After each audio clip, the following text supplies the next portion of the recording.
Hi guys, and welcome to this exclusive preview of the new OrcaTorch D820V, which is their new diving video light.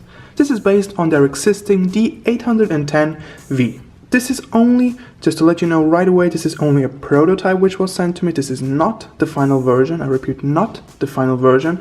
And if you're about to buy one now and watching this video a little later, make sure this is not what you're getting. This is only a prototype and it's going to be improved until it's formally released. In the package there is going to be a lanyard, there is going to be an extra set of O-rings, there is probably going to be a ball joint mount, the light itself, and a 26650 OrcaTorch battery with the protections inside. If you're about to buy the light, make sure to go on my channel now and check out, as there's going to be already the review of the final version, as once this is released I'm going to try to get my hands on the final version and I'm going to review it formally for you. This is only a quick look into this prototype. There is one thing more which comes in the package, and it's this USB cable. And yes, the light is rechargeable via USB, and this is one of the main innovations I wanted to show you on this light. Now, this is the light itself. It's very compact. Although it's a 26650 light, it's still very compact, and in the front we can see it carries two XM-Ls, two red LEDs, and two UV LEDs. If we take a look at the tail part, we have a very nice and renewed, innovative thread, we could say, and take a look what happens when I unscrew it. After one rotation, just a little bit more, the light is unscrewed. This is very good and very convenient if you're using the light. As on many other lights, this is very nice. I like it a lot, as you unscrew it quite quickly. Now you're probably thinking, maybe this is not that safe, maybe it's going to open underwater. It's not. If you close it normally before you go in the water, don't move them anyways. I always tell you, don't move any moving parts with O-rings underwater, as there may be water coming in. Don't move it and only open it once you're out of the water again, and you're gonna be fine. If you turn the light now, you can see already here what is going on here. Here we have the micro USB entry for the charging. We have the LED, which indicates us with red and green the battery status, and this is already the negative pole for the tail cap. To place the battery inside, you have to unscrew this little plastic part, which is the charging board. And after unscrewing this, we can see I already placed my 26650 in. This is from my own. And here we have the rest of the driver down there. So now you could place the battery in, which will be shipped separately for sure. And you screw the tail cap back on again. Obviously, you could also use a simple 18650. If you have an adapter, you could also exchange the 26 by an 18650. Taking a look now how to charge it, you can very simply plug your phone charger or tablet charger with a micro USB output into the light, just like this. And you're going to see you have a green light at first, and then it's turning red, which means it's charging. As soon as it is green again, it means the battery is fully charged and you can remove the charger. Then you can very simply take the tail cap, find the beginning of the thread, and then just screw it on, and basically after one rotation it's closed again and it's good. The light comes on the lowest mode. You just have to press it once, and this light, if you noticed, only has a 2 O-ring design, which is still very nice, and in my personal opinion 2 O-rings are plenty for a diving light, as you should not be moving them underwater. If you just screw them on, keep them clean, 2 is more than plenty. Moving on to the front, we can see this new design from OrcaTorch as they have on their new lights. I like it a lot. It looks very ergonomic and simple.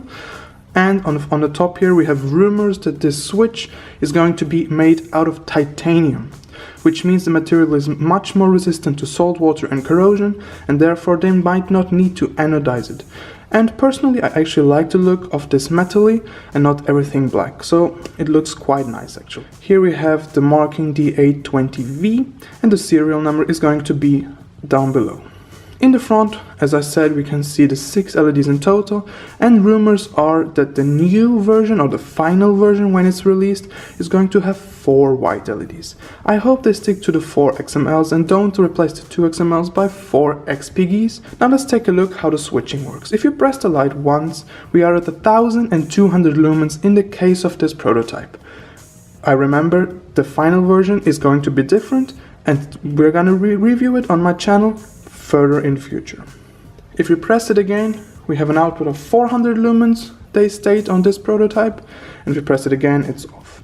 If you keep it pressed for now, for about 3 seconds, you're going to have UV light. And this is really UV. It's quite interesting how the parts shine then. And this is really interesting in night, especially in night dives. If you have tropical waters with a lot of fish and corals, you will see many things shine up with the UV. Now, if you're on the UV mode and you press it, you have a red light, which are about 260 lumens on red. And now if you press it, you can cycle through the UV and red. And if you keep it pressed, you're back to off or the previous white mode which you were in. Let's quickly take a look on how to assemble the ball joint here, but it's very similar to all OrcaTorch other Goodman handles and ball joints, but still, let's take a look at it. Included are the 2 screws which you are going to use to assemble the light and this base. Therefore, there is a tool included. So let's fast forward the process.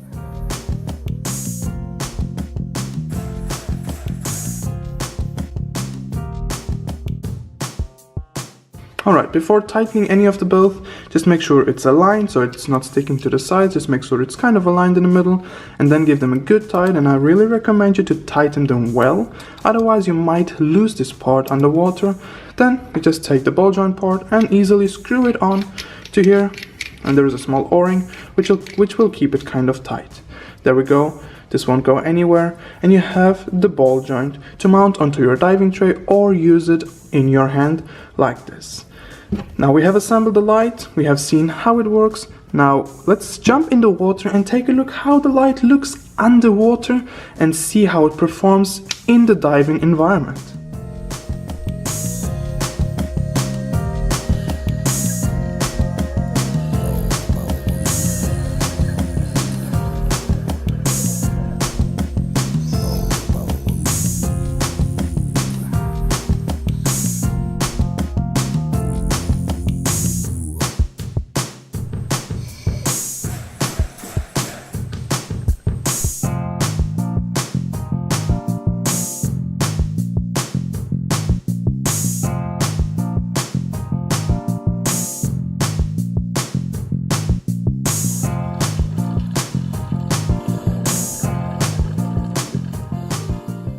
So I hope you could get a better idea on how the modes work, for example, and also how the brightness is compared to, I was diving in about 20 to 30 meters in this range, and you could really see that the light actually has a good output to make photos or videos with a professional camera or also with a GoPro setup. Let's now take a look very quickly at the runtime this light has with a 5500 mAh battery, 26650 in this case. On the highest white mode, let's take a look on how long it lasts.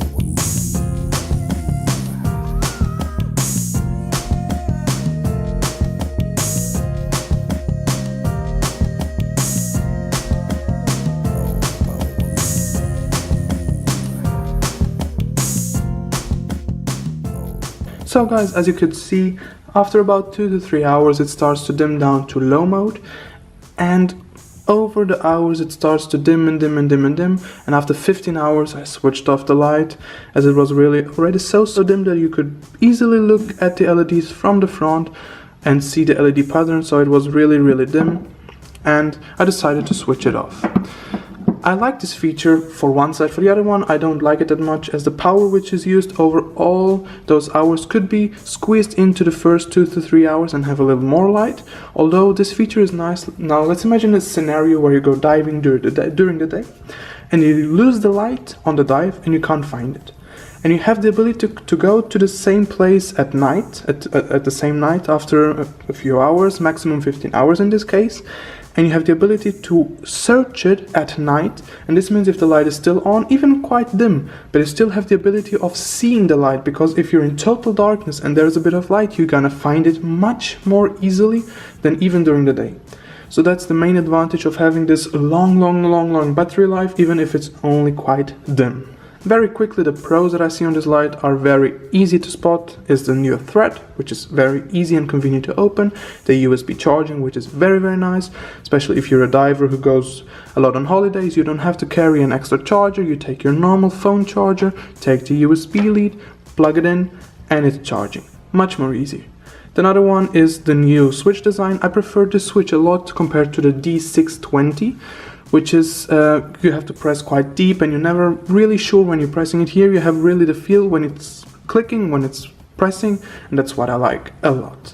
Then we have the ball joint possibility on the light. Although the light is so tiny, it's very nice to be able to put the ball joint and use it on your light, even if it's only as a red or UV light provider for your diving tray on your filming or photographic activities. Lastly, I really can't say at the moment, I don't see any negative points at the light.